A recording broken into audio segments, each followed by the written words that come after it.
কবরে গেলে নবীজির সাথে ইন্টারভিউ যখন আপনি পাস করবেন, তারপরে নবীজি আপনাকে যখন সাইন করে দিবে, হ্যাঁ উম্মত, উম্মত সাইন পাইলে না আপনি হাসরে উঠবেন।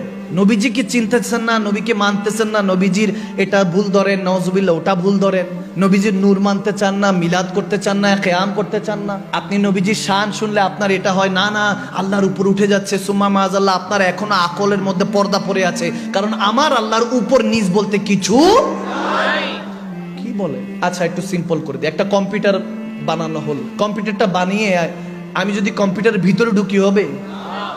আমাকে কম্পিউটারটা চালাতে হবে কম্পিউটারের বাইরে থেকে, বাইরে বসে, ঠিক কিনা? এরকম আমার মালিক হলেন সময়, কাল, দিন, রাত এগুলো থেকে বাইরে। যে ভিতরে তিনি সৃষ্টি, যে বাইরে তিনি স্রষ্টা। কথা বোঝা যাচ্ছে?